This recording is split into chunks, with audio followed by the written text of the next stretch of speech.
Dak said it best walking back into the locker room after the game. He looked at the camera and said, "Jump off now if you want."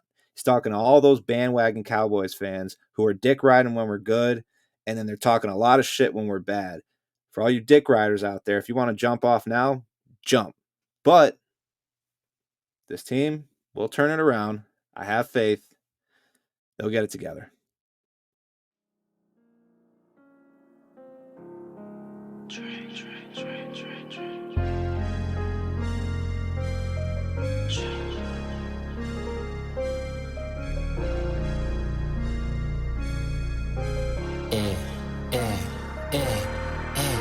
When I come to your city, I'm a new score.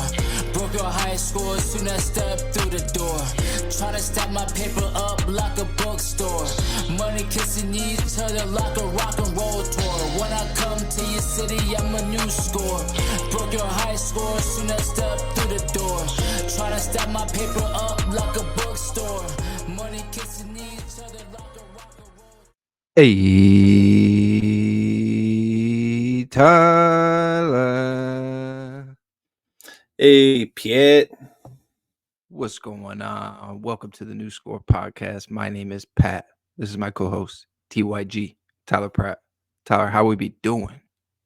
Oh, we be doing on this beautiful Tuesday night. Let's see. How did my day go, you ask?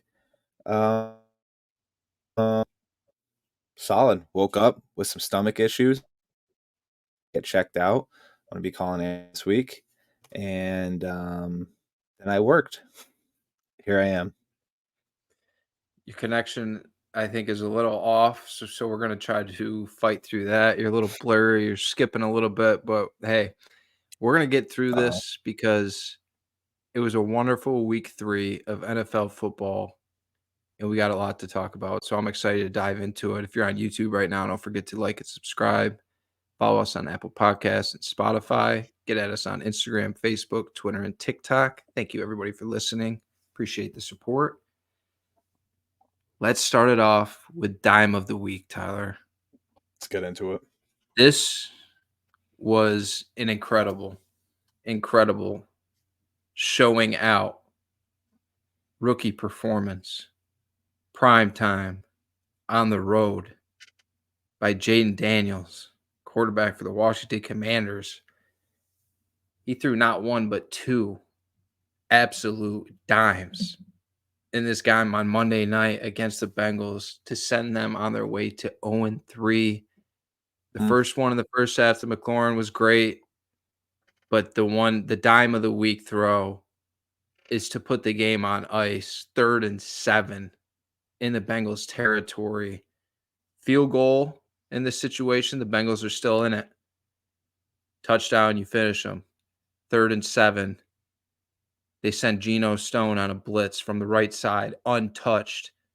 Jayden feels it right away, gets rid of it. Lofts it up there in the end zone. Perfect throw to Terry McLaurin. Great job by him getting I think he put his knee down inbounds. Extraordinary throw, and it ended the game. Bengals sent the house, and they tried to put him out of field goal range for some chaos, and Jayden was ready for it. You saw that one-on-one matchup that he liked with McLaurin, and man, that was a beautiful throw. NFL Week 3, Dime of the Week. Shout out to Jayden Daniels. Let's keep talking about that Monday night slate. We might as well stay on the Commanders-Bengals matchup. So final score of this one was 38-33. Washington goes in, beats Cincinnati. They fall to 0-3. Now the Commanders are 2-1. The Bengals scored that touchdown early in that game, Jamar Chase, and you got that feeling. It was like, oh, okay, everything's going to be all right. Everything's going to be okay. And since Jamar gets in the end zone, he's happy. Burrow makes a good throw. They put a nice drive together. Place is rocking. But they got an issue with that defense in Cincinnati. I think that's a given at this point in a game you had to win, I feel like. you go out there and a rookie just lights you up. And it's like whatever you were sending at him, throwing his way, he was ready for that moment last night. And it's a credit to Jayden Daniels, but it's also like Bengals defense. What are we doing? I thought this was like a top half defensive unit in the league, and they just got lit up by a rookie. Not good, especially the blown coverages. Like the chunk plays are what killed you. So they'll keep them. They kept them, in the elevator, so to say, and then they would let these chunk plays go. And McLaurin beat him deep twice. And what's funny is I don't know if you saw, but Cam Taylor-Britt made a comment earlier in the week about how Cliff Kingsbury in Washington, they make it easy on Jayden. They don't ask him to do too much, and it's just a college offense. And then they got lit up by that kid on Monday night. So not a good look for them in that defense specifically. But just talking about Washington, like how good does this have to feel for that organization to see that performance from your guy, your rookie quarterback? Like unreal. It's just 21 of 23 he went last night. And then anytime they could get pressure on him, he found a way to make a play out of it. They couldn't get a negative play out of him.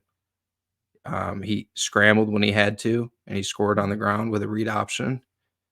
And Cliff Kingsbury is setting him up very well. And we're going to get into Chicago once we talk about their game. But I think you're seeing a clear difference in the development of two young quarterbacks based on their coaching staff. So you got Cliff Kingsbury, who's been doing it like Johnny Manziel, his heyday at A&M, that was Cliff Kingsbury. This guy was crucial in the development of Patrick Mahomes. I mean, and Kyler Murray. Like he played phenomenal under Cliff. And then Caleb Williams at USC. So he's had a hand in all of these guys' developments. This guy can coach quarterbacks. So I felt going into the season that was going to be a clear-cut advantage for Jayden over Caleb in that aspect. And we're seeing the product of it, and it's certainly fun to watch because we're going to talk about Bo Nix a little later, and I'm excited to talk about him, but this is very exciting as just a football fan to see a rookie quarterback show out like this in this game. And again, with the Bengals giving up the chunk plays, they couldn't get to him. They were not generating enough pressure on that front at all.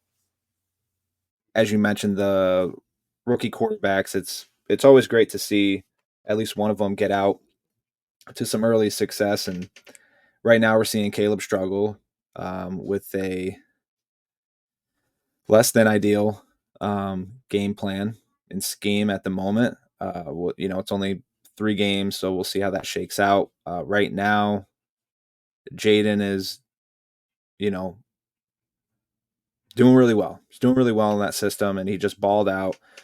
Then you got the other end of it where you got Drake May sitting behind somebody. Maybe we'll see him later in the season. And then you got Bo Nix, who was struggling a little bit early because we don't expect that much from him, but then he just had a good game. And now I think some people are getting optimistic about him. It's unfortunate JJ went down. Don't think JJ would have played this year the way that Sam Darnold's been balling, though. So either way, good group, good class. The Commanders, they finally get McLaurin involved. It's kind of what we've been waiting for.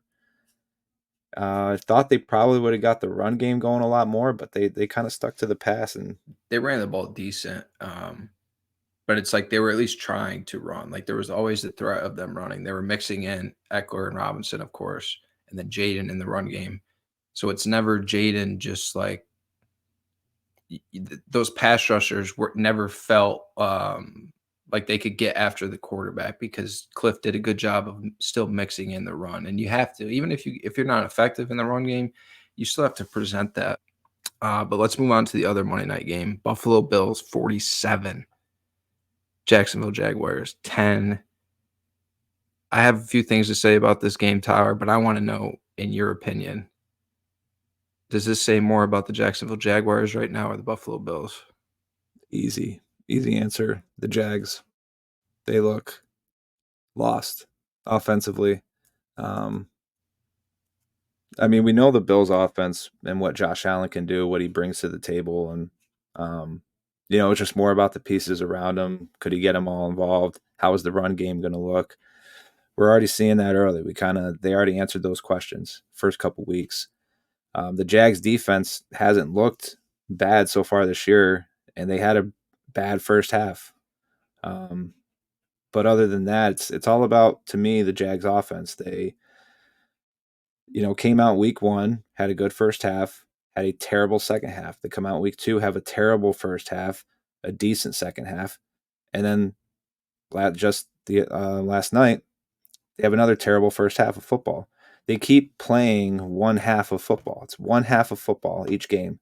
They have not played a full game yet. They have not played 2 halves of football.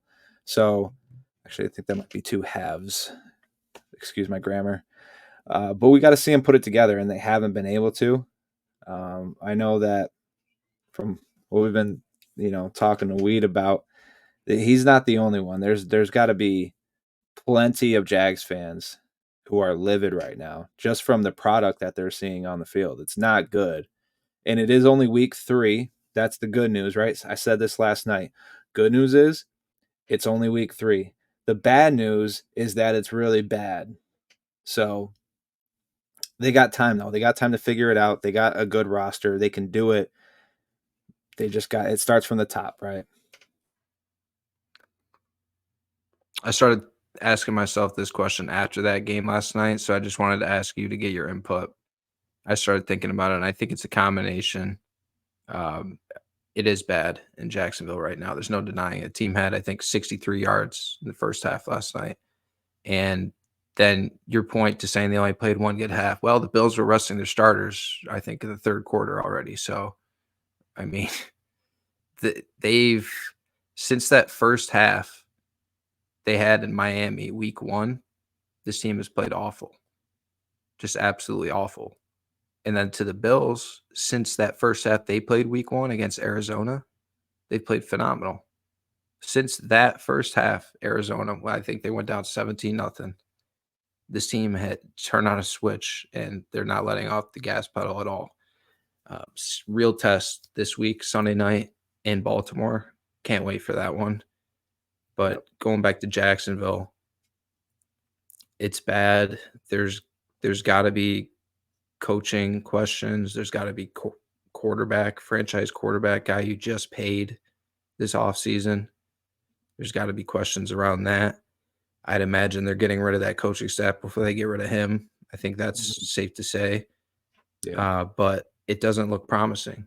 I'm not seeing – where's that guy that was coming out of Clemson, that generational talent that was supposed to put team on his back, franchise on his back? You got the pieces around you. I don't care how bad your coaches are, play calling is, like, take over as a quarterback of an organization. That's what they're paying you to do. They called you the next Andrew Luck. Well, I don't see it. I don't see the growth into, and it's like when they get down, I feel like he kind of just folds out there. I feel like he's on the sideline complaining to Doug and like waiting for Doug to like bail him out. I don't know. I just don't get that feeling of like that this dude's ready to fight and put an organization on his back. That's the vibe I get from Trevor Lawrence right now. Going back to Buffalo, this team's a wagon right now. What did we say last season when their playoff hopes were down? We said, let James cook. And as soon as they went with Joe Brady at OC, they've made it a point to get James Cook the ball, whether it's running the ball, whether it's getting the ball, receiving. You just see everything open up for that offense when you let him, like, and to his point, he has taken that opportunity and run with it. He's an absolute weapon out there, and he should have had 2 touchdowns again last night. That one that was just off his fingertips. So Bills' offense looks great. Their defense looks really good as well, but I'm not taking away their defense being any better than I thought because of what they did to the Jags offense, just because that's the state of the Jaguars right now. And I think that's fair to say. Yeah. Like I said, real test going to Baltimore. I expect that those are 2 powerhouses, and it's going to be a great game. Either way, though, whatever happens in that game, this Bills team is here to stay, and I think they got to be the favorites to win the division. Yeah, I was gonna say my only kind of takeaway, not even call it takeaway, kind of just like long-term worry about this Bills team is can their defense keep it up for 18 weeks.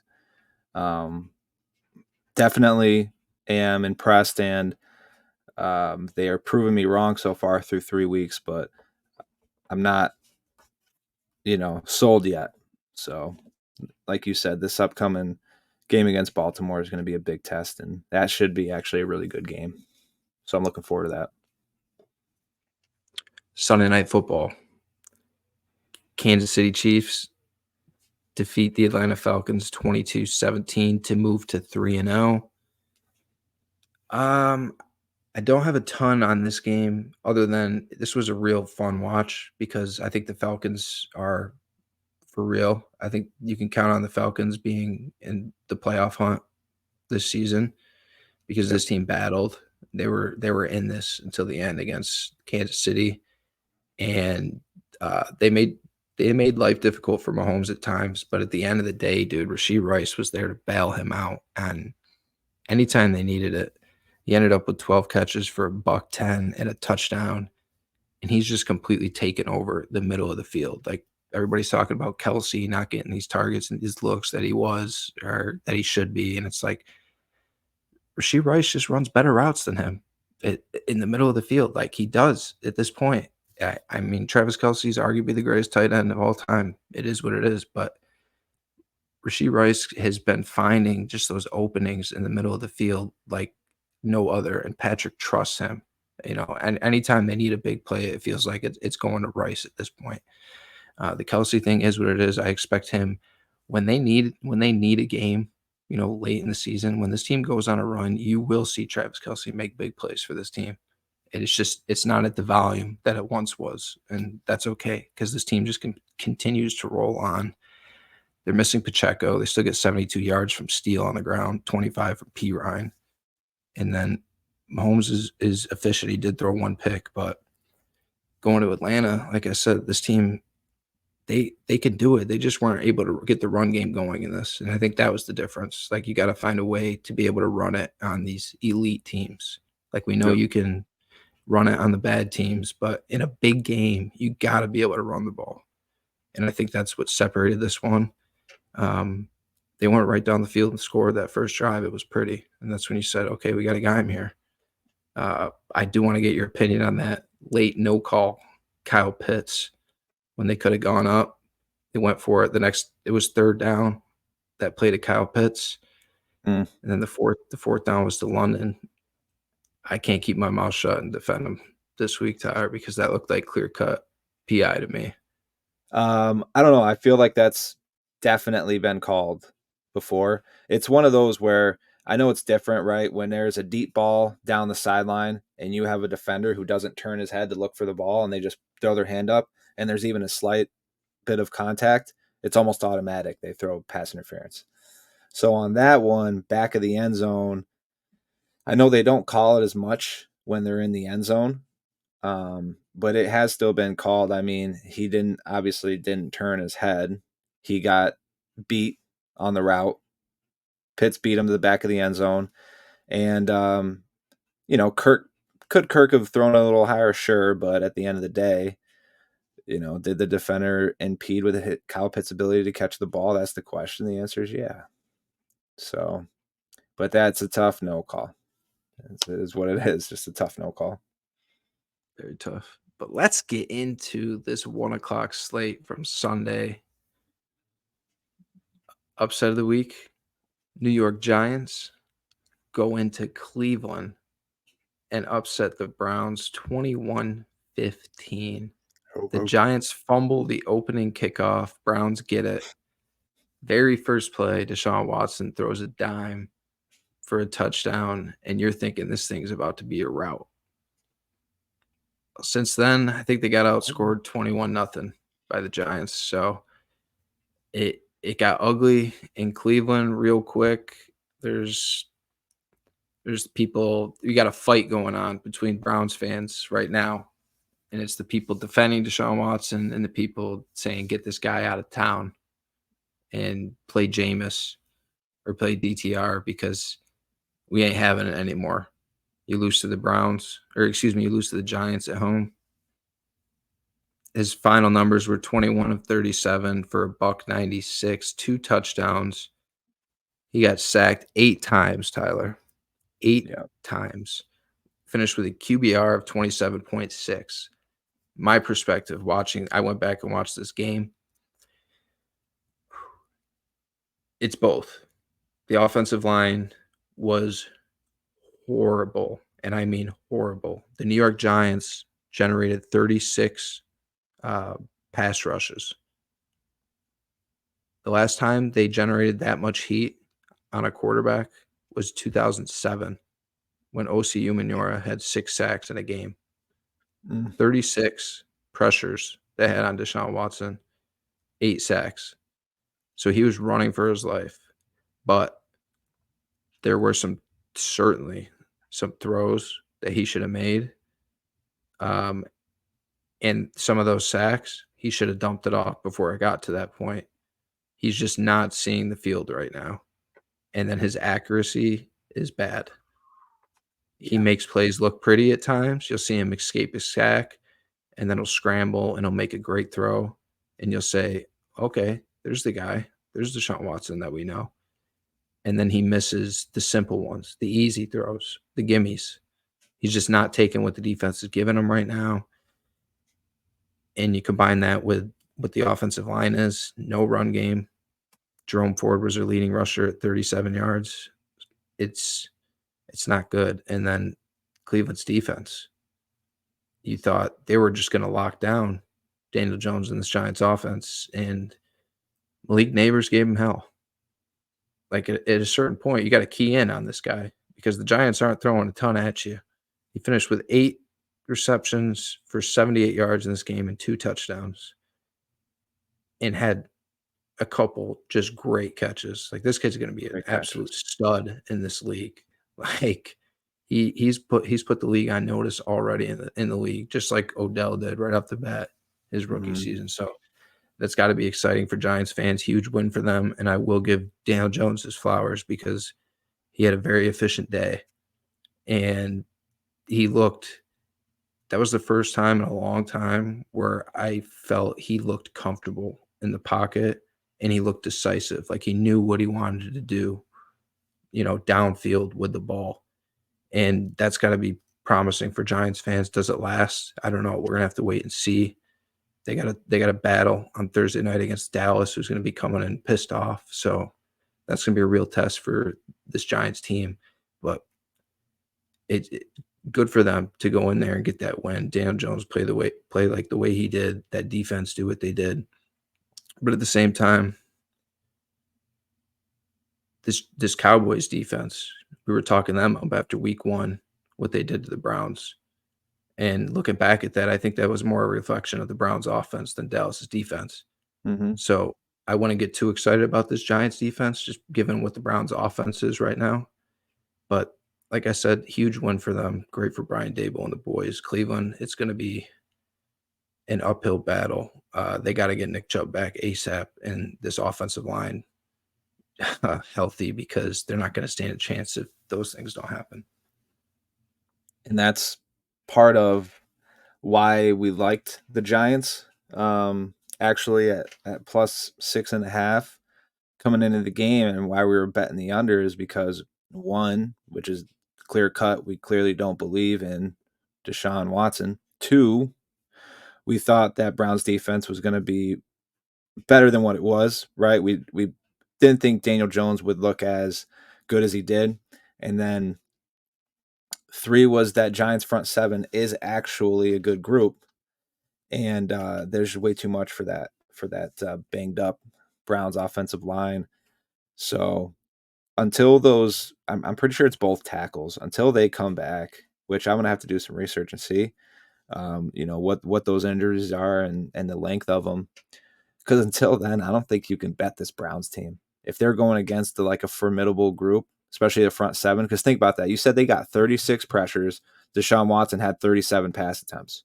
I'm sure there was a couple times he scrambled out of the pocket and ran the ball, but that's damn near over 95% of his dropbacks. He had pressure.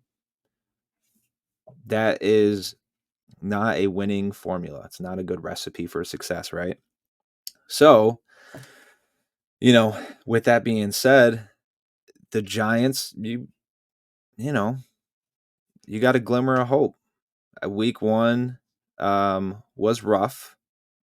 Looking back, you're like, okay, maybe that was just because the Vikings have an outstanding defense to date, right? And then week 2, they go up against the Commanders. A solid game, efficient game from their offense. They just didn't have a kicker. They scored 3 touchdowns though. And then you had this performance against a good Browns defense. They played well. So there's a couple guys I am not excited to have in the division moving forward, and that's Malik Neighbors and Jayden Daniels. Those two guys, I'm not super excited to play against them twice a year. But not to look too far ahead, but this the Cowboys defense, I don't even want to get into it actually, and it's off topic. So that's next.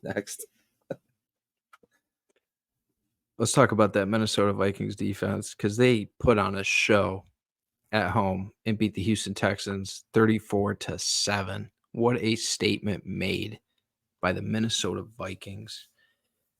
I was texting you over the weekend and I said it just feels like a cheat code that a team in the league gets to have Brian Flores calling their defense because he's just that good of a coach and deserves to be a head coach in the NFL. The only reason he's not is because he's not great at the politics side of things as a head coach. And he said some things about his quarterback, and the organization obviously is going to choose your quarterback that they're invested in at that point, and they moved on from him. But this guy is, talk about all the Belichick disciples that haven't really panned out. Well, this is the one. This is the closest thing in the league right now to a Bill Belichick defense. He's just that good of a coach. Minnesota Vikings were the worst defense in the league going into last year, and they were historically bad prior to the beginning of last season. And he stepped right in there and turned things around, and he didn't have the pieces to do it. And now he gave him an off season to, get some pieces in there and develop some talent. And you're seeing the product of it right now. It's CJ Stroud didn't know what the hell to look for on Sunday. He was so confused. And it just reminded me of, because there was a lot of cover zero that he played. And it reminded me of the Rams Patriots Super Bowl, the recent one, when Flores was the DC there in New England. And they just completely shut down Jared Goff and the Rams offense. And he was confused, running for his life, getting hit. A lot of cover zero, just scheming up out the ass and just making him do more thinking on the field instead of just playing ball. And I can't say enough good things about this coaching staff. I've already talked about Kevin O'Connell and what I think about him, call him the quarterback whisperer or whatever. The guy can coach offense, and he's getting the best out of Sam Darnold. This is the best we've ever seen out of Sam Darnold. And he's does that with any quarterback he gets paired up with to date. So this Minnesota Vikings team right now is exactly the product of great coaching and what it can do for a team. But Houston, I still expect this team to be a wagon throughout the season. This was just a tough test. Minnesota is on a roll right now, and that is not an easy place to play in. Like, the Vikings get a 1 or a 2 seed, like that could be a dangerous place to play in the playoffs. Yeah, I think sometimes you see, it's not so much in the NFL, but sometimes you see teams just get out-coached, right? You see one team come in with a great plan and a great scheme, and they just seem like they have it all figured out. And you got the team on the other side, and it's the exact opposite. It's a combination of things. It's not just all on the players. It's not just all on the coaches. It is a combination of things, right? So I just thought that in that game, the Vikings came in with a great game plan. They executed well, and it was the opposite for the Texans. Stroud had a couple, uncharacteristic turnovers, but Not worried. I think if the two teams play again, we would see a great game. So, moving forward though, I got scared. I texted you and Todd when I saw Darnold go down, and then at the same time, it was like Darnold goes down, and then Trent Williams went down. It was like almost simultaneously, and I'm texting you guys, and I'm like, "Oh no, Darnold! Oh no, Trent!" Luckily, both of them are good. I think Darnold I don't know if it was his knee and just he got it, or his ankle. I think it was low. He just got twisted up, but he was good. He came back in. He was fine. And then Trent was cramping, but with it only being week 3, and you're gonna hear me say this about defenses and certain players, is like it's fantastic to see what Sam Darnold's done so far this year, and how him and Kevin O'Connell have been able to conjure up a successful product. So can they sustain? I hope they do, because it makes for a far more interesting division race with the Packers and the Lions. So they're playing this week. They're playing Green Bay this week. And then, by the way, Aaron Jones returning to Green Bay, he had over 100 yards rushing this game. And they're getting him the ball in the passing game as well. So that's another aspect it's giving them another option on that offense. It's fun to watch what the Vikings are doing right now. Yeah. And if the Bears can turn it around, what a division. Yeah. I think that division, both North divisions. I mean, I know the Bengals are 0-3. We already talked about them, but both North divisions are tough. Let's talk about the Denver Broncos, another rookie quarterback, getting a win on the road in Tampa. They beat the BUCS 26-7. I went back and watched this game because I wanted to watch Bo Nix to see how good he looked. Right off the bat, that opening drive was pretty. And another thing I noted is Sean trusts this dude. Like, he literally trusts this kid. Like, they come out, they can't run the ball great. I know Tyler Beatty got going, but they got Javonte Williams, McLaughlin. They haven't gotten it going this season as of yet. They got to figure out the run game. Right off the bat on Sunday, they're throwing the ball. And they're getting Bo Nix on the edge. He's calling up plays to get him on the edge, use the athleticism where he can run it if he has to, or he can find an option downfield. He got loose on a couple scrambles in this game where he evaded pressure, and then he turned a negative gain into like a 20-yard run. So there was a lot of that from Bo Nix, and then just the accuracy, the decision-making, the decisiveness, everything looked sharp for Bo Nix. And that was, I said, I was excited after watching Jayden Monday night. I was so excited after watching this Bo Nix film, because I was like, okay, they're going to be all right. Because something I texted Albrecht was, Drew Brees didn't have the best measurables. He wasn't tall, big, greatest arm. He was mobile, but he wasn't, like quick by any means. Sean will set you up, and if you can just make the right decisions and make accurate throws and then scramble, like he's far more athletic than Brees was. Oh, yeah. And just make it happen and just be accurate. Like, they can put it together in Denver, and they can be a sneaky wild card team, because this defense, I talked about it last week. Their defense has been playing these first few games of the season. Their offense just kept putting them in awful situations. But going out there, their defense has played well. They shut down Baker in this Bucs offense. They got after him. They didn't give up anything in the run game. They didn't let Mike Evans kill him. Surtain's a real dog at corner.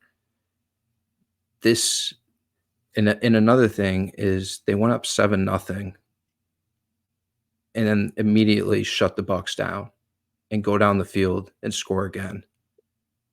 So it was 4th and goal, 7-0. They could have taken the points, make it 10-0, or go for it. And they call it, I think it was a pitch play to McLaughlin on the edge, and he completely juked out the defender and found a way in the end zone. He thought he was going to get held up.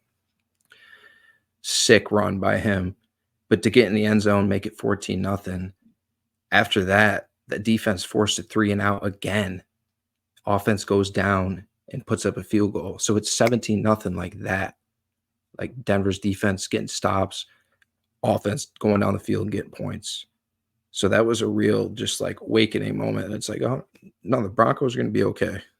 The Broncos are going to be all right. I don't want to touch on the BUCS too much because I still think they're a good team. They're just really banged up defensively, and they'll get it together. I still like their chances to compete for a division title. To me, this is more about Denver and their emergence. I think they found something with their quarterback. The run game needs to improve, but the defense and the quarterback promising performances, and they got some capable weapons for sure. Cortland Sutton is a real number one.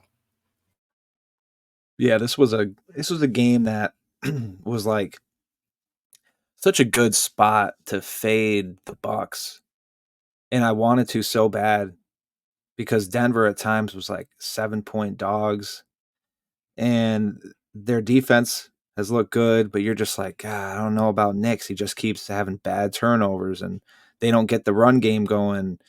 But it was like the perfect spot to fade the Bucs because Vita Vea was out, Antoine Winfield out, some other injuries, but those two key guys.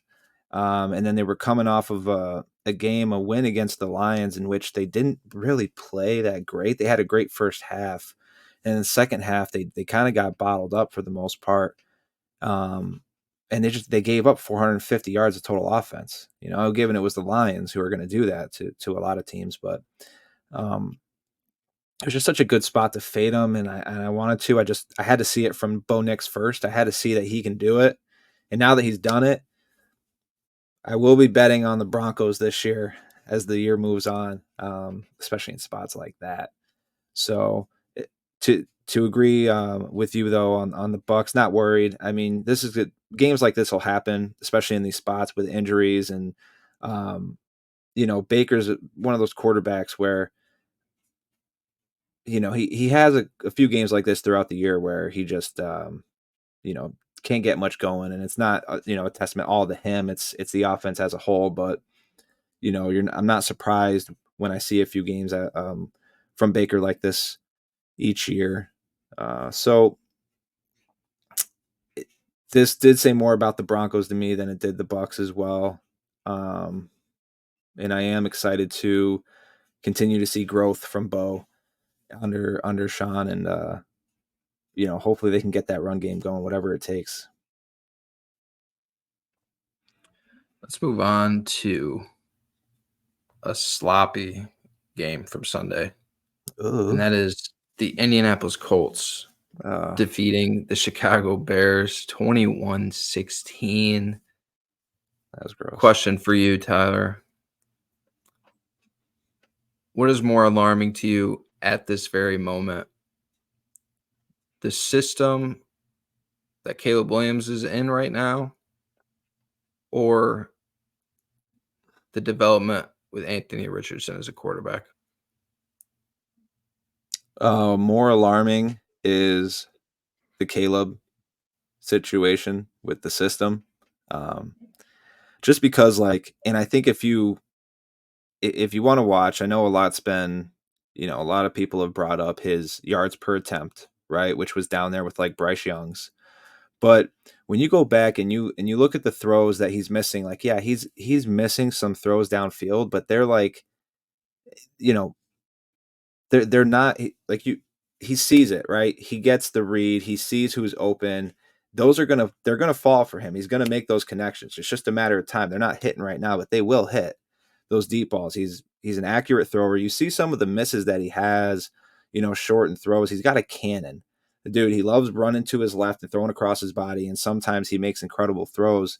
So he's got the ability to do it. And his misses short and intermediate are not terrible. Like when you see Deshaun Watson and some of the misses he has, it's not the same level, right? So with Caleb, it's definitely, in my opinion, it's about the scheme, the fit right now, the offense. They have to do something. They got to shake it up. They can't run the fucking ball either. They got to get DeAndre Swift going. They have to. So it's a mixture of things right there for them. Anthony Richardson, to me, I'm not so worried about that because he hasn't had a ton of experience as a quarterback. The kid has all the potential in the world, and we've seen him flash it. So as long as he can stay healthy and continue to get reps and just more games under his belt, he's going to start to, you're going to see him flourish. So, and we've seen in week 1, he got our dime of the week. You know what I mean? The kid's special. He can get it done. He's got good pieces around him. He's just got to get more games under his belt. So to me, it's that Bears offense as a whole right now in that scheme. To touch on Caleb, I think this was his best game so far, by far. Mm-hmm. But there certainly were some throws, like you said, and there's going to be some growing pains. And that's why it's like, he's not the concern here. I didn't say, are you concerned with Caleb Williams? I said, are you concerned with, the system that he's in right now, the scheme that he's in? And it's not the pieces around him either, because he's got the pieces. Mm-hmm. Offensive line certainly is an issue right now, and their run scheme, it's not good. DeAndre Swift, another stat line to forget, 13 carries for 20 yards. Roschon Johnson had 8 carries for 30 yards. So does he start to get more carries now? Do they start to get Khalil Herbert more involved now? You got options at running back if Swift isn't getting it done. So whether it's him or the scheme, whatever it is, they need to figure it out and get production from the run. Because it's like, I don't care how much you're paying this guy that you brought in this offseason. When you have these other backs who've done it for you, and if they give you a better opportunity to get quality runs and get downfield, then you got to give those guys the ball over Swift. But I'm not a huge fan of this OC in Chicago, Tyler. It's like you look around the league, you look at what some of these quarterbacks are doing with these coaches. I just talked about Bo Nix. He looked great out there. It's got Sean Payton. Jayden Daniels looked great out there. It's got Cliff Kingsbury. Caleb Williams it feels like he's hanging on for dear life right now with Shane Waldron.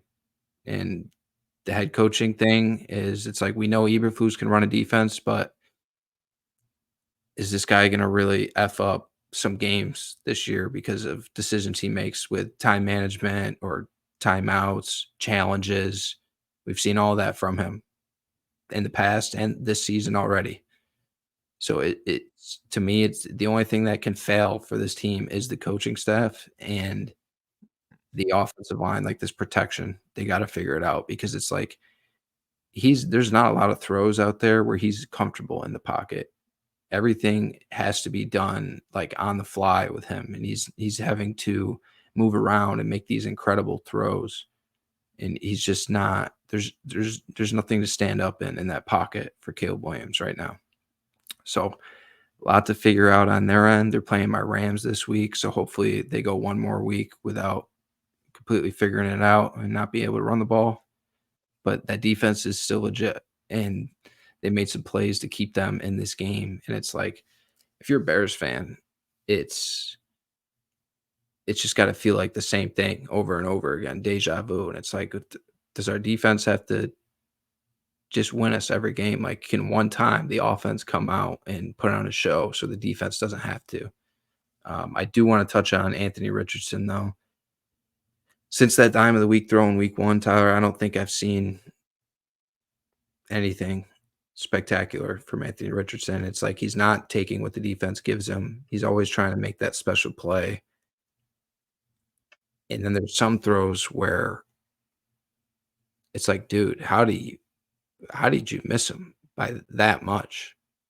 It's very alarming in my opinion, because I mean 10 for 20 is another stat line to forget for him after the one he had last week in Green Bay too, turning the ball over. So this is back-to-back weeks, and it's like, I know you got the win, but I don't feel good right now if I'm an Indianapolis Colts fan, I tell you that.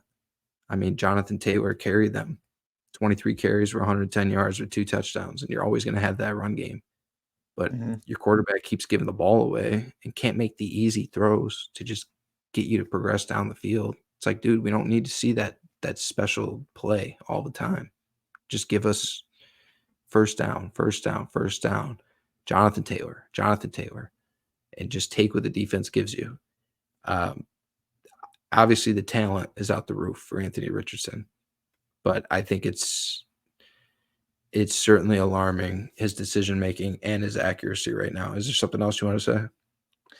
Yeah, I actually wanted to just touch on the Eberflus because he was a coach in Dallas and he did a great job with the linebacking group there and everything. And then you saw him DC when he went over to Chicago and he did a great job. And you said it right. He can coach a defense, but can he coach a team? Can he make those decisions? So to me, and I hate to even say it because I am so down on this coach I'm about to mention, but he falls right now until he figures it out. He is in the same category as Dennis Allen for me. And that's low. So they have to figure it out. They've got to figure it out. Maybe maybe a hot take, maybe another coach that throw in that group that can maybe coach a defense and is a great defensive mind, but can he be a head coach? Antonio Pierce. Maybe he fits into that same category. But I know those guys in Vegas love playing for him, but well, you keep getting blown out by that, like that, you're not going to love playing there, very long. I'll tell you that. Nope. Let's talk about your boy Dennis Allen's Saints, though. Mm-hmm. It's a very sloppy game. Talk about sloppy games. This is another one. Eagles Saints 15-12. It ends up being. My takeaways from this game: Saquon Barkley. Wow, way to put the team on his back. I mean, 17 carries for $147, 2 touchdowns. And Hurts made some questionable decisions once again in this game, turn the ball over in the red zone. To me, though, for Philly, it's about Sirianni, man, just giving points away in this game. Like, I don't think this game should have been this close at all.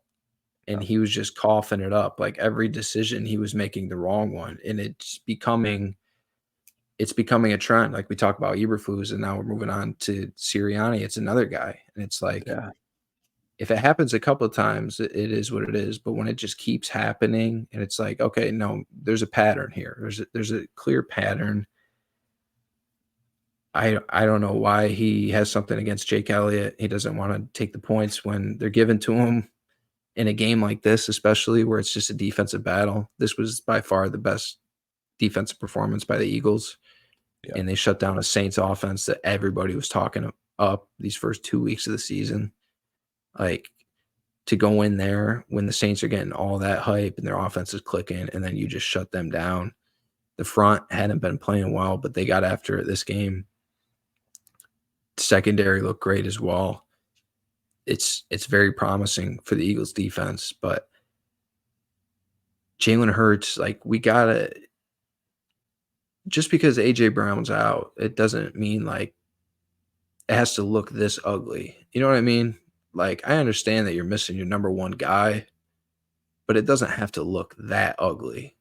Like, to me, that is a little concerning. Like, whenever AJ Brown is not on the field for this offense, that it's not very pretty. But a win is a win. Like I said, Saquon put the team on his back. That's why you pay him.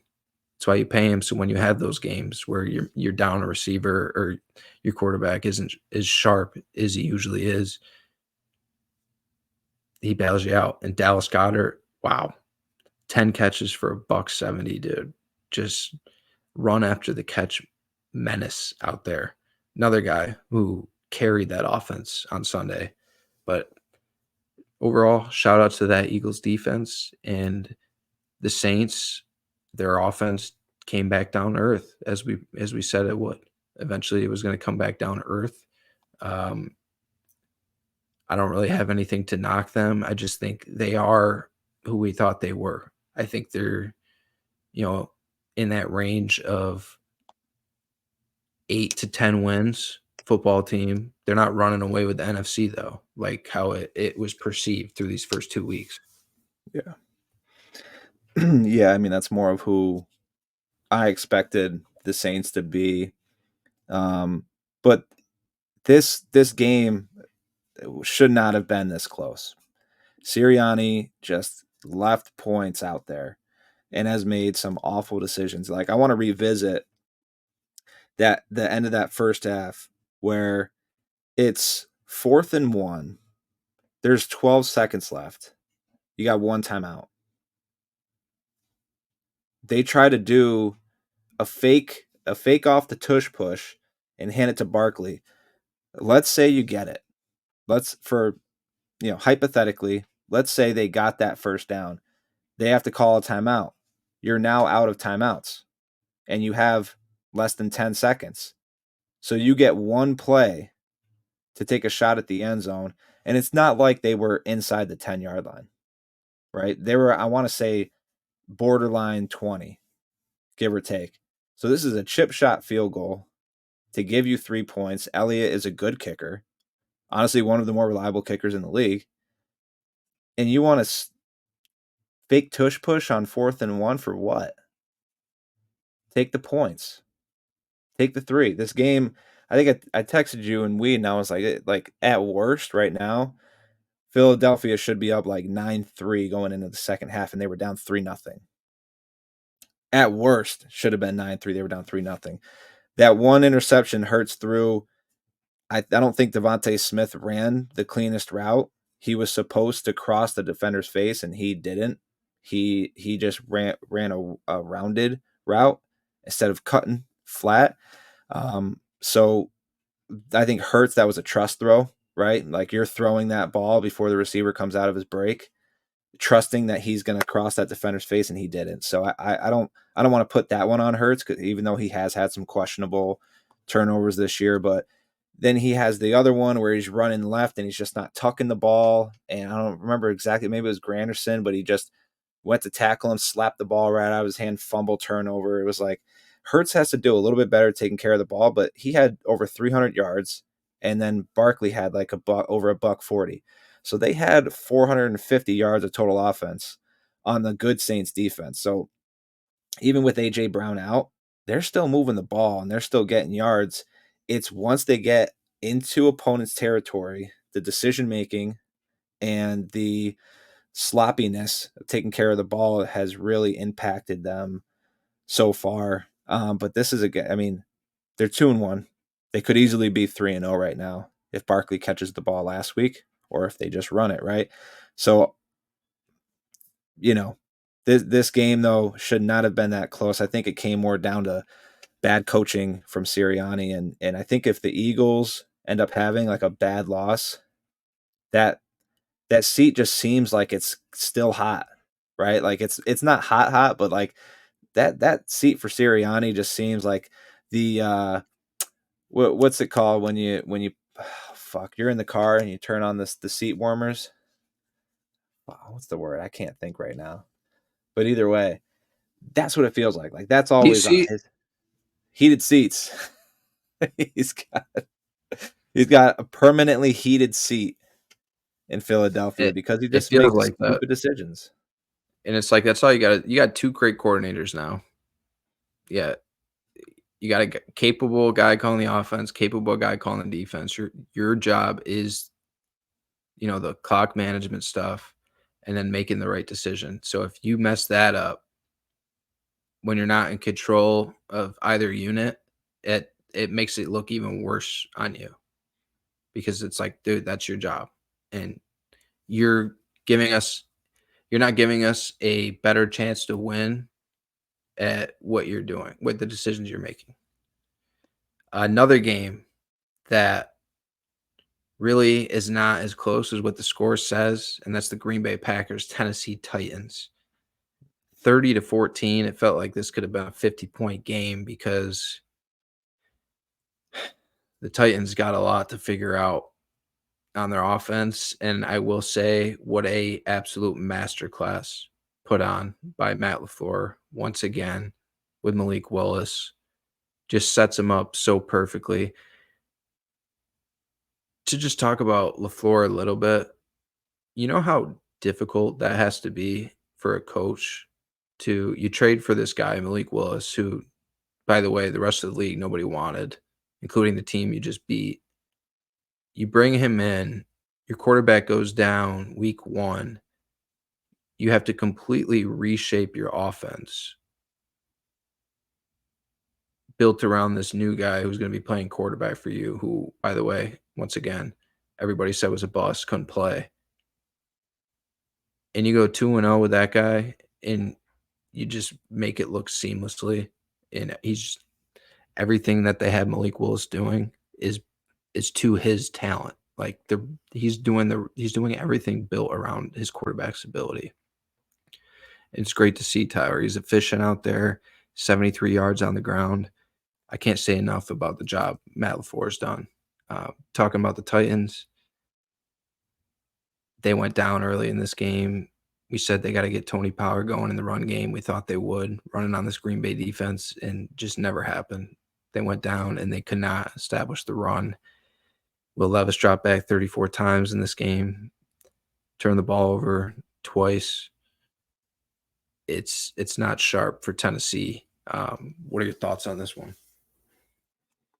Well, he had another bad turnover. This time it wasn't, tossing it around, but he threw that pick six that, they were still within arm's reach, and then you throw that pick six, and it's like all hope you had of getting back in the game at that point is just gone. So that was that could have been a nominee for Gwame Changing play. But I still I still like Tennessee overall. I still think that defense can be really good, and that offense has a lot of potential. They just they got to get it figured out with Will Levis, or it's Mason Rudolph time. And they're not far from it. I mean, you one more bad turnover, one more game costing play from the Mayo God, and we will see Mason Rudolph lead that team to a win, much like we saw from the Red Rocket. I don't know if that's his nickname, but Andy Dalton. Red Rifle. The Red Rifle, thank you. Much like we saw from him this week, right? Like Mason Rudolph, not saying he's in the same tier as Andy Dalton, but I think right now he's better than Will Levis. I think he can take care of the ball better. He may not be as athletic, but I think he can get your team wins right now, which is what you need if you're Tennessee. So I'm not. I think I've jumped off the ship. I'm off. I think I'm off the Will Levis. I mean, I'm not saying in terms of his career, it's over, but I think this season, at least right now, you might want to look into something else. Maybe you give him another game, but if you lose again and he has another bad performance, there's just not, in my mind, I don't have a lot of trust in him. So I feel like you got to see what you have. Like that's what the Panthers did. They were like, "Fuck it, we can't do that again. Let's see what we got with Andy Dalton. See what you got with Mason. Just give it a go. At this point, it can't get any worse for your offense. Give it a go." For the Packers, masterclass. I think, again, we talked about coaching staffs. LaFleur, one of the best in the league right now. Outcoached Callahan. So huge win for the Packers. Once Jordan Love went down, we thought, okay, maybe their season's fucked. And then it was like, okay, no, he's good, just an ankle sprain or whatever.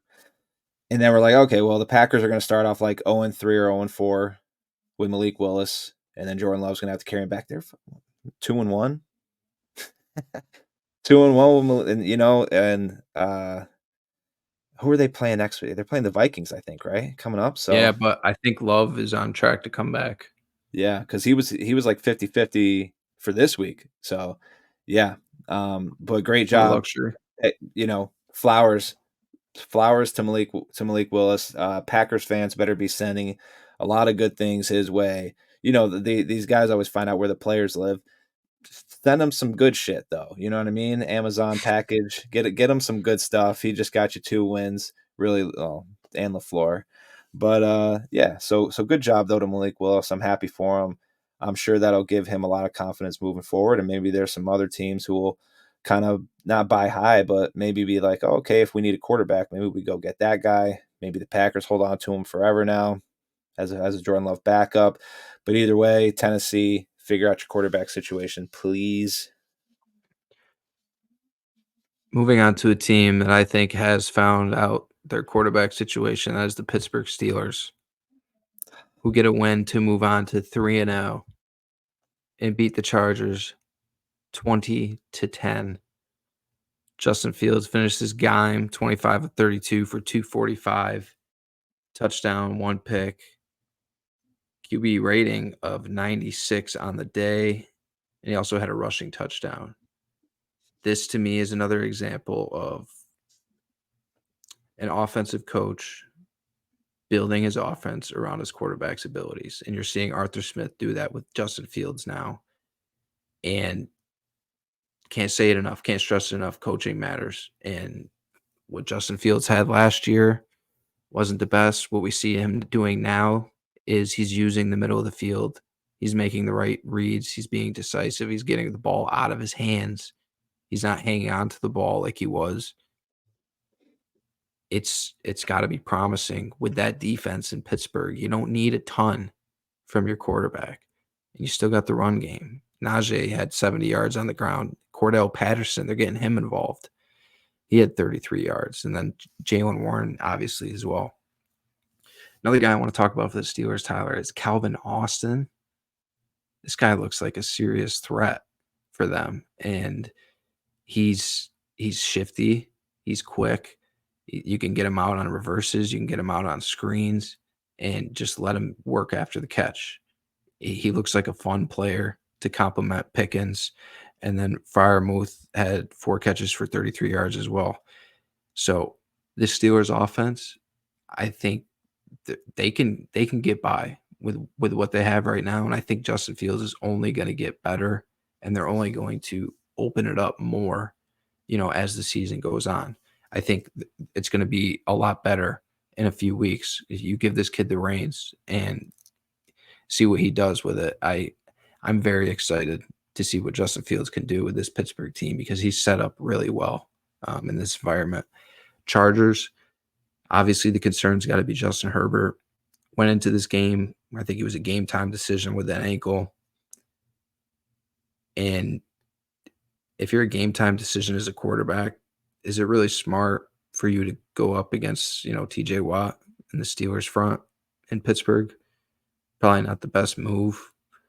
I'm assuming that they recommended that he sit out and Herbert wanted to play. But either way, coming out of that game, he's more banged up than he was already. So that's definitely going to be a question moving forward, is that ankle for Justin Herbert. But shout out to the Pittsburgh Steelers. They continue to get it done. Defense, run game, and then Fields, he made throws when he had to make them. Yeah, I wasn't too high on the Chargers coming in this game because of the fact that Herbert was banged up. And to your point, like, you got a banged up quarterback who's not super mobile, tall guy, injury prone, tough defense. TJ Watt on the other side, probably going to hit him. And it's not like it was like a finger. It was his ankle. So it's real easy to re-aggravate that, right? So he did.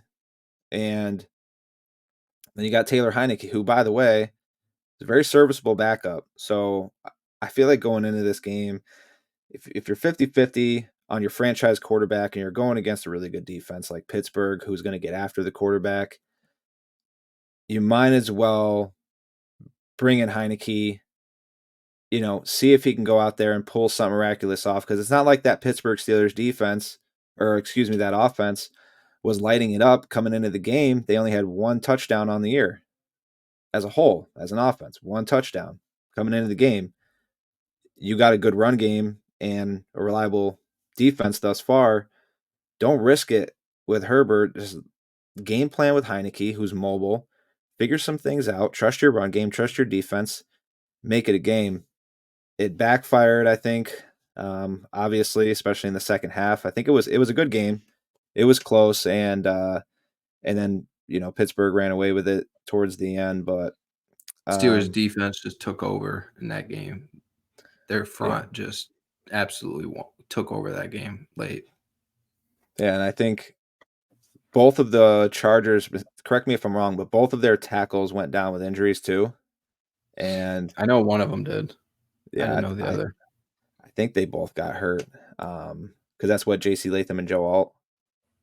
So yeah, which could not be Latham. one of the not Latham. Slater. Okay. Slater.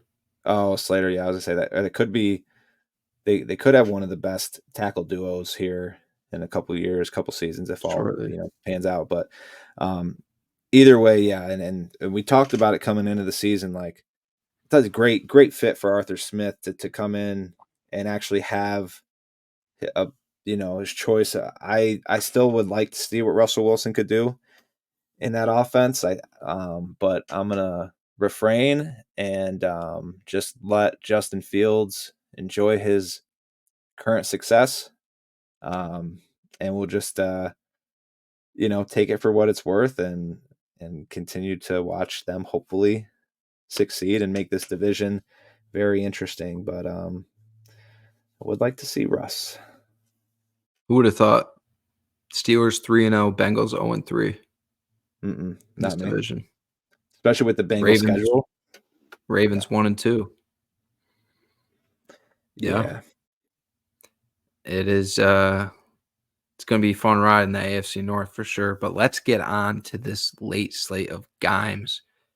Start off with my Los Angeles Rams, who come back and beat arch rivals San Francisco 49ers 27-24 to save the season.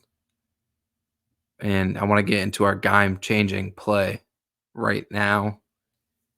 It's 14-0, second quarter. Rams are down 14-0. Looks like we're going 3 and out. But wait. Sean McVay calls a fake punt. Ronnie Rivers gets around the edge, picks up the first down, and we have life in Los Angeles. We made that drive 16 plays, 87 yards, nearly 8 minutes, capped off with a touchdown to Kyren Williams doing a front flip into the end zone. Completely changed the momentum in this game. You thought we were about to just get routed. We were going to punt it away. They were going to come down. Jayden Daniels was probably going to score another touchdown. But they go down the field and they score, and that turned the momentum. After that, going into the second half, that was huge for this team. Obviously, the Moody miss. The defense stood up. I'm going to get into the defense a little bit, but the defense stood up late in that game. Jake Moody helped us out missing a kick. And then Stafford hits that deep ball to Tutu Atwell. We score a touchdown after that.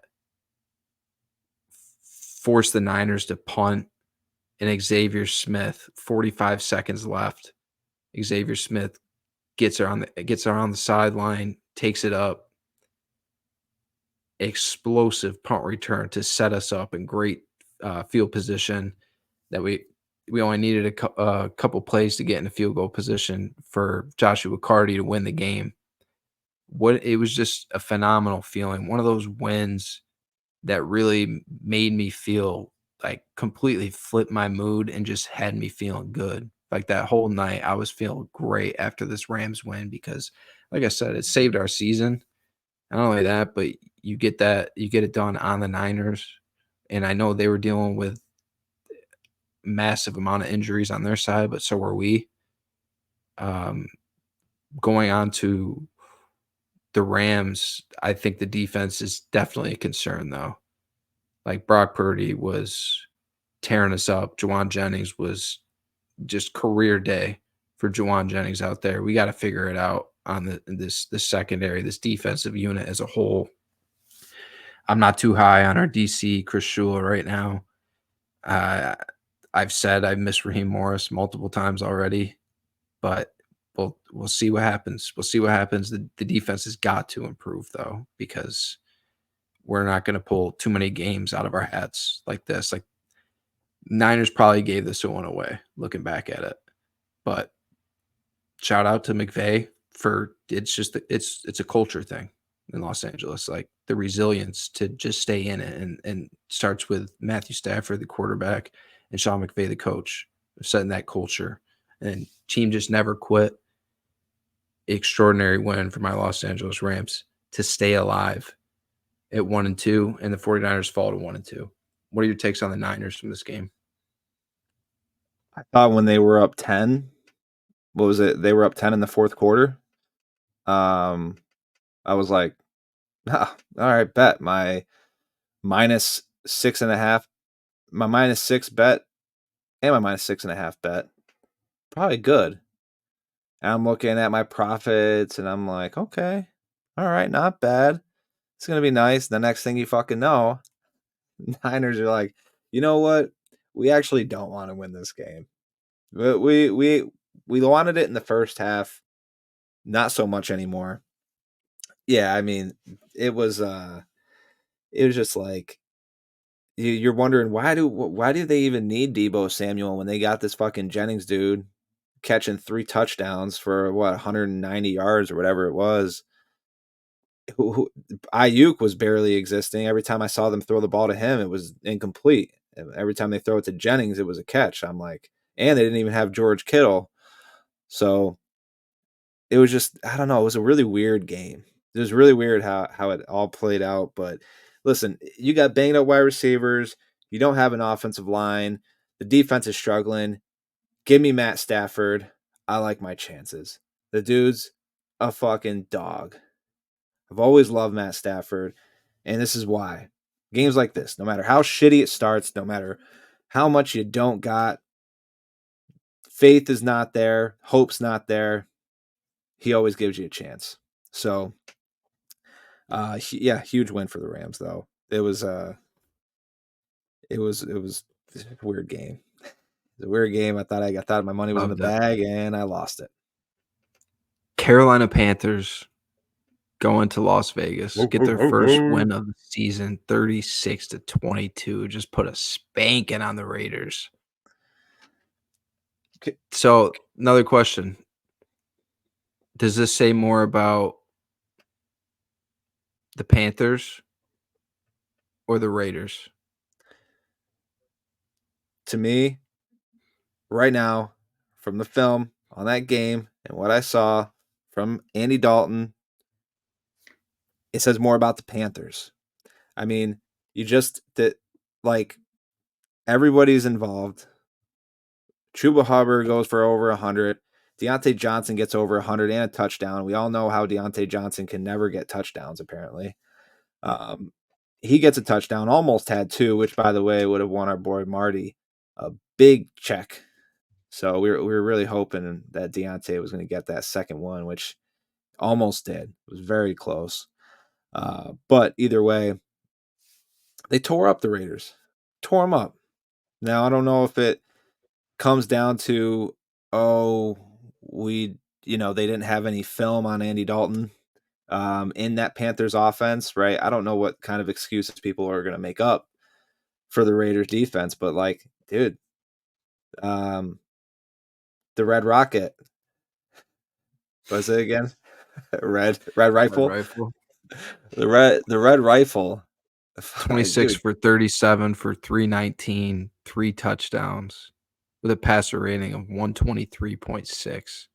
Dude. And then Chuba Hubbard, you talked about, 21 carries for 114 yards. And last week, I talked about it when I went over this Panthers game, is like he was averaging over 5 yards a carry last week. They just weren't giving him enough carries.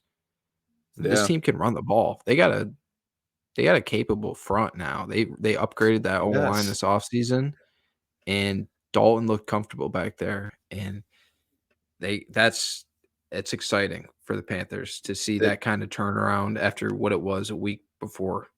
Yeah, and this is exactly like a version of this is what I was expecting coming into the year. Really was hoping Bryce Young would have taken that step and he clearly hasn't yet.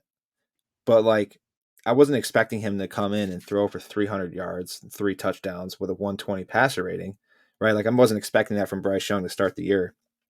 But like, a percentage of it, right? Like, even if he did half of that, even if he was doing half of that, their offense would have looked okay. Their offense looked great. And they're a little banged up on the defensive side of the ball. Not that the Raiders are, a powerhouse offensively, but again, I think the Raiders got some points late, but like that game was a blowout. Like that was a rout.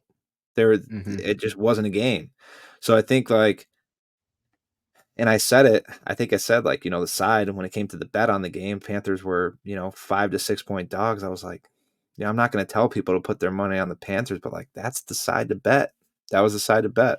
And I think, after that week 1 loss, when I was so high on Carolina coming in and then they lose like 47-10, people are probably like, this guy know what the fuck he's talking about? Maybe, maybe not. But this makes me feel better about that, And so I'm telling you, the Panthers are not as bad as people think. It's just Bryce Young just couldn't get it together. So very, very excited to see this more from the Red Rifle moving forward. And that Carolina defense, they held Brock Bowers to just 3 catches, and then Devontae Adams had 4 catches for 40 yards. So J.C. Horn was doing his thing out there with the rest of that defense. Real concern for the Raiders right now. Obviously, that defense just got lit up. This is just a constant theme. This team can't run the ball. Nope. I mean, I know that they felt good about, not bringing Josh Jacobs back for another season. They felt comfortable about Zamir White taking that, lead role in the backfield. It hasn't panned out. It doesn't look good right now from the Raiders run game. I know they got Luke Getsy in there as their new OC, guy who was in Chicago last year. I'm not a huge fan of him, but you're not going to stay in many games when you can't even, give the threat of being able to run the ball. They got to figure out a lot of things in Vegas, offense and defensively. Next game. Miami Dolphins, Seattle Seahawks. Seahawks get the win 24-3 to move on to 3-0. I'm not going to talk about this game too much, Tyler, because I think it's a known. It's like Miami doesn't have their quarterback. I don't think Skylar Thompson is a very competent backup in this offense. And Seattle, that defense has looked good this season. So that was not going to be the best matchup for Skylar Thompson going in there and playing at Seattle. One thing that is promising, though, for the Seahawks is Kenneth Walker didn't play this game. This is back-to-back weeks he missed. And Charbonnet finished the day with 18 carries for 91 yards. And he also had 3 catches out of the backfield, and he had 2 touchdowns on the ground. So that's a great sign for Seattle. And then Geno made a couple turnovers in this game. Is what it is. Miami couldn't do anything with it. I think this is a real coming to Jesus moment for the Miami Dolphins organization, because you're in a very weird spot, right? But it's like there's a lot of questions. Do you have the right guy, a head coach? Do you have the right quarterback that you paid? Is that guy even going to be back this season? Do you replace him? Or do you keep rolling it out with Skylar Thompson? Do you play Tyler Huntley? There's all these questions going on in Miami right now. And there's some pretty high payrolls. There's some pretty high salary players on that roster, like Tyreek Hill, Jalen Waddle, Jalen Ramsey. Like these guys don't have, all the time in the world to sit around and go through a 5-win, 6-win season. So there's a lot of figuring out in Miami that needs to be done. And like I said, like is McDaniel built for this? Like, it's great when everything is going really good and the offense is high flying, you're scoring a ton of points and you're beating teams. Defense is doing what they got to do and everything's positive. But now it just seems like everything is crashing down for the Miami Dolphins. And it's like, what can Mike McDaniel get out of this locker room, get out of this team in this, state of things for Miami? But Seattle, they're 3-0. Am I fully bought in on them as a team though? I don't think they're as good as their 3-0 record says right now. But this team's going to hang around. They're going to hang around in the wild card hunt. Plays in that game where it was like Miami, I can't remember if they were trying to kick a field goal or whatever the case was, but it was like they got like a holding penalty, or maybe it was an illegal formation penalty, whatever. And then Mike McDaniel's bitching about the call. It takes the refs forever to figure it out. I'm watching a different game. I come back and they still haven't even run a play. So I'm watching something else. I come back, they finally run a play, penalty. Look away, look back, penalty. I'm like, dude, it's been like almost 5 to 7 minutes and they have not run an official play because of all the penalty and conversations that was going on. And you can just see visibly McDaniel's just pissed off. And the question is like, yeah, like, okay, what do you do now? Because you need a quarterback. You have the roster to obviously compete, but you need a quarterback. And I feel like such a schmuck for not betting the Seahawks. Why didn't we bet the They were like 4.5-point favorites against Skylar Thompson. I was giving way too much credit to that run game. But again, there's like the possibility of the run game. Because I feel like we haven't actually seen Miami run the ball yet this year like they have last year. So it was like, I was just giving way too much credit to the possibility of that run game doing something because of what how I watched New England run the ball against Seattle. So I'm thinking like, okay, they'll be able to run the ball against Seattle, and Skylar Thompson will throw the ball maybe 15 times this game tops. It'll be just all scheme fit. Nope, I couldn't have been more wrong. And even with those turnovers, the Seahawks still just mashed. I feel like a schmuck for not betting on Seattle on that one. So that is one that we'll learn, especially me. We'll learn from that one, and probably bet.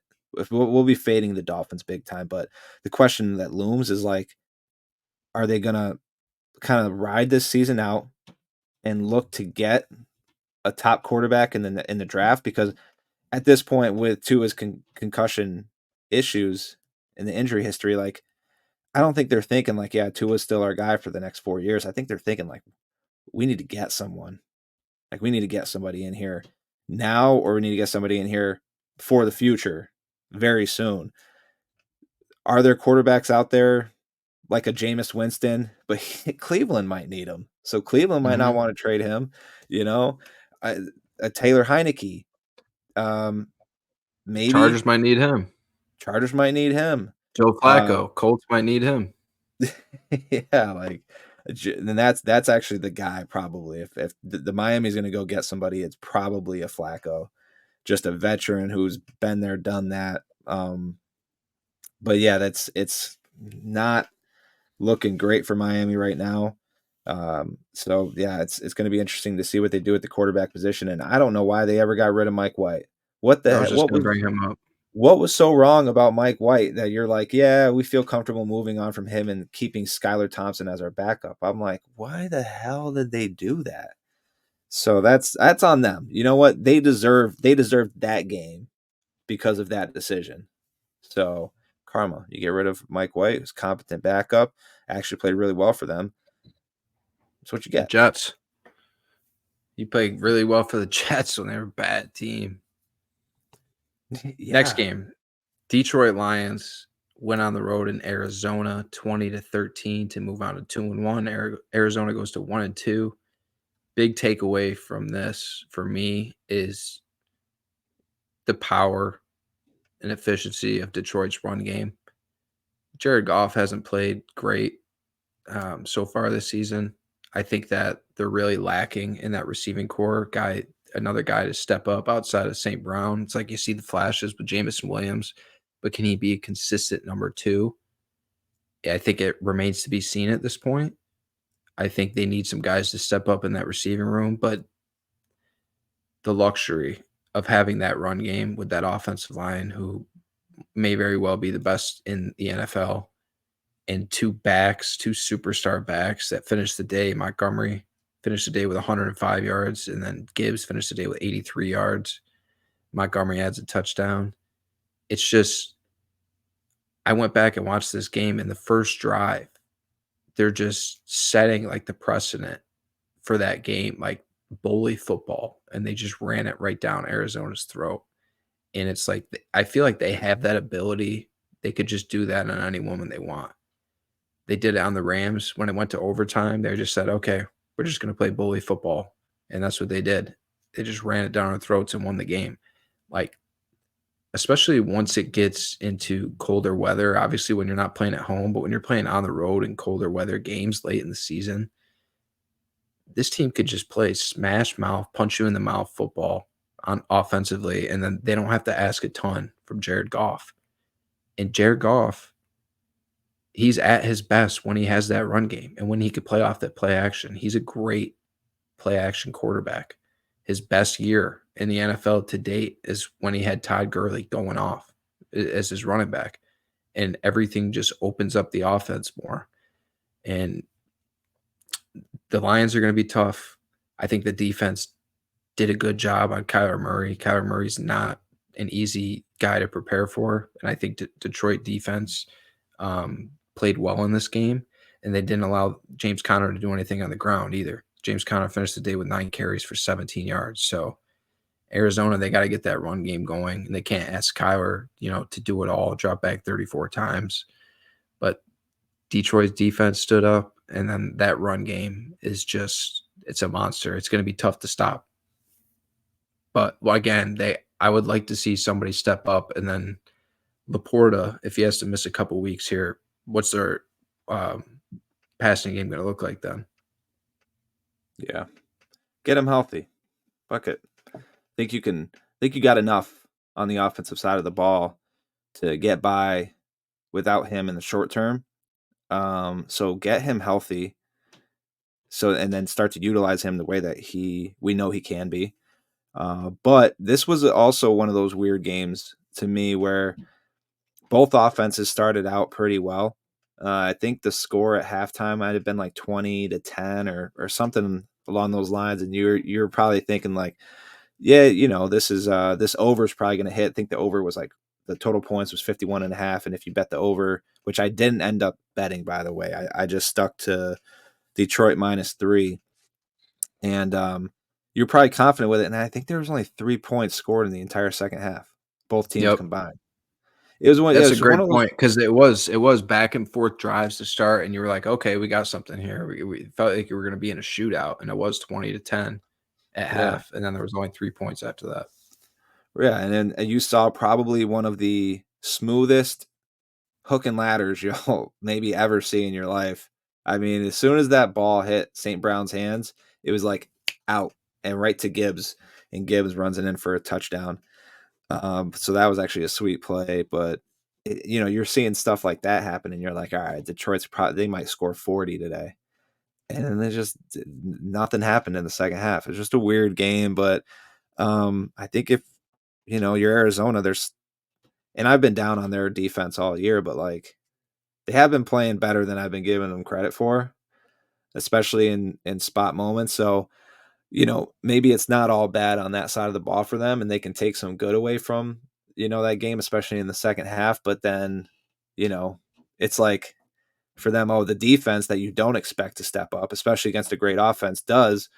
And then the offense, who's supposed to be high powered, doesn't do anything against the defense that has been giving up a lot. So just a weird tale, 2 sides of each half. But I still like the Lions moving forward, and I still think that the Cardinals are going to give a lot of teams some trouble, and they're going to be a sneaky, like if they can figure out shit, they could be a sneaky wild card potential. Like if in the NFC, if you only need 9 wins to get in, Arizona might be right on the cusp of that. They might finish this season with 8 or 9 wins. If they can get the run game going and figure out some things on the defensive side of the ball. Saving the best for last. Fucker. Your Dallas Cowboys get defeated by the Baltimore Ravens 28-25. Both teams are now 1-2. The Ravens get their first win of the season. I'm going to touch on the Ravens side of things, then I'll let you go on your Cowboys. I mean, Baltimore went up 28-6 in this game. You thought it was just about to be a complete blowout.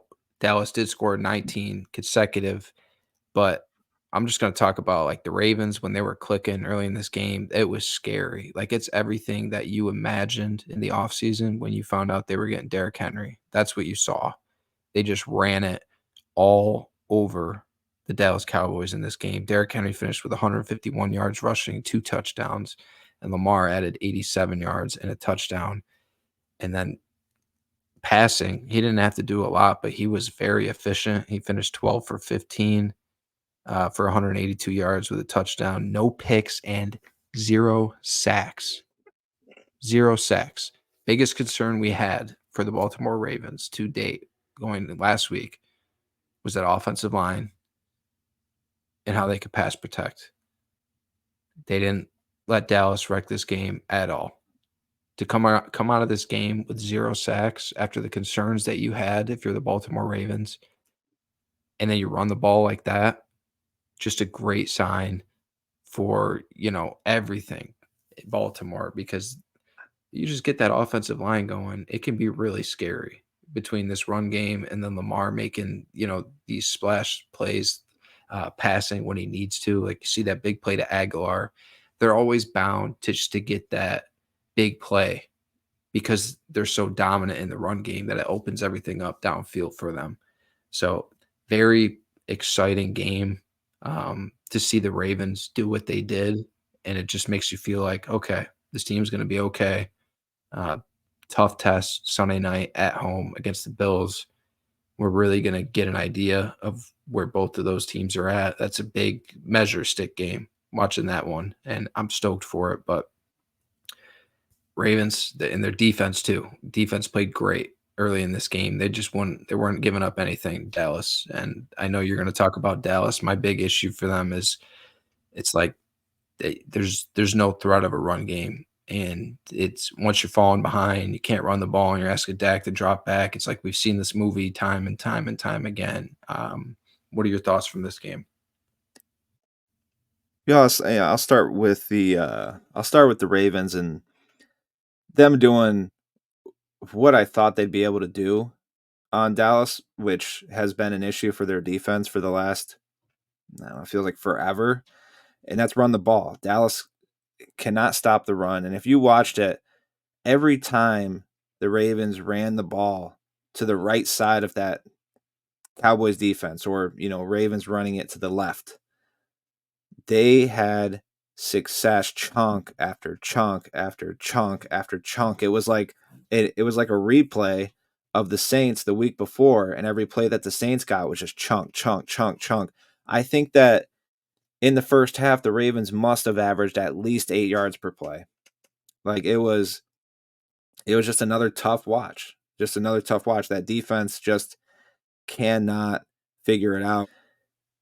When you look down at the stat line bottom of the screen in the fourth quarter, it was like Lamar Jackson only throwing the ball 12 times. He didn't even have to throw the ball, and they were that successful. That big play to Aguilar was, it was a 15-yard out route or a 10-yard out route that Carson just over pursued, and Aguilar was able to put the brakes on at the sideline and then just run up the field. So plays like that where you already can't stop anything, and then you over pursue on a play like that, and then just give them 50 more yards. It's like everything that could go wrong for that defense in the first half did go wrong. And 2 weeks in a row now against what most people would consider, suspect offensive line units, and Dallas isn't generating any pressure. DeMarcus Lawrence, Micah Parsons, Osa Odighizuwa, Mozzie Smith. Nobody's generating any pressures, and I don't see I'm not seeing any creativity from Zimmer right now. I'm just not seeing it, right? Like last year with Dan Quinn, you see all the different people he's bringing off the edge, all the blitz packages that he uses. He mixed it up. Mike Zimmer is like, I'm not seeing that so far. I don't know what really the approach is, but it's not working clearly. In week 1, you were so high, but now you look back at it and you're like, yeah, the offensive line was just that bad. So you're really like, and DeMarcus Lawrence even said it after the game. He said they're playing little league football right now. And once everybody just does their job, including himself, once they just do their job and stop trying to make the big play, they're going to be just fine, right? So defensively, there's obviously huge cause for concern, but when you just look at that on paper, you ask yourself why. They've got a lot of good pieces on that side of the ball. I think long term they will be fine. They just need to figure it out, and it's not going to be. Again, I don't care if they hold the Giants to 40 yards and 0 points. I won't be convinced. I need to see it. On a short week too. I need to see it 3 or 4 weeks in a row from this unit. Offensively, yeah, they got one of the worst run games in the league. I don't think Zeke really looks bad. I'm not, from what I've seen out of him, I don't think that I'll agree with anybody who says he looks washed. Is he what he once was? No, but I think he can still be effective. I think once they get Dalvin Cook up to speed and bring him in, and Rico Dowdle is really not all that bad. So like they can have an okay attack, but like they just haven't. And I think part of it though has been because they've been down. So they've had to throw the ball a lot to get back in these games. And the biggest thing to me though, it really kind of pissed me off when I was watching the game, aside from them getting blown out, was CeeDee Lamb acting like a diva. I have never seen that out of him his entire career. And he was just acting like a baby all game. And then the ball gets thrown his way and he drops it twice. I'm like, see, dude, that's why you just shut your mouth and play football. I don't know what the conversation is between him and Dak, but clearly, at least the way it was portrayed on TV, is just him bitching at Dak or him bitching about getting the ball. Give me the ball, give me the ball. It's like, dude, I'm like, am I watching the second coming of Terrell Owens in Dallas? Because I tell you what, I'll never buy a CeeDee Lamb jersey if that's the case. I just won't.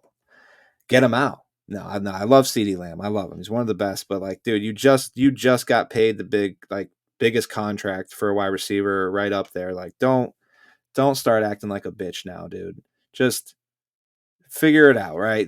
There's a plan in place. Stick to the plan. Stick to the plan. It's a process. Things will work out. Dak said it best walking back into the locker room after the game.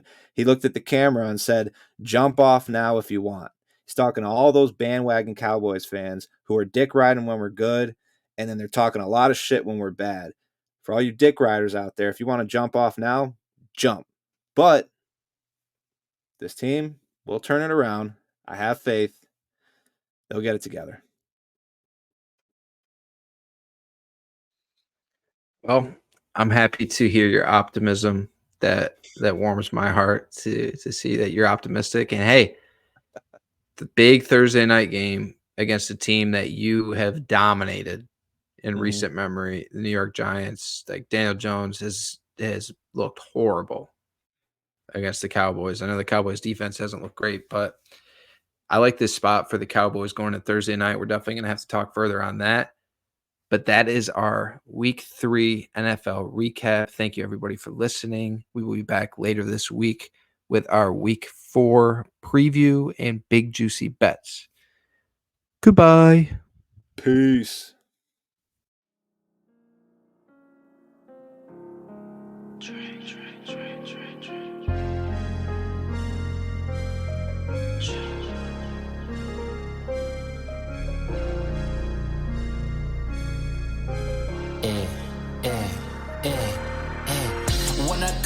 your city, I'm a new score. Broke your high score soon as I step through the door. Tryna stack my paper up like a bookstore. Money kissing each other like a rock and roll tour. When I come to your city, I'm a new score. Broke your high score soon as I step through the door. Tryna stack my paper up like a bookstore.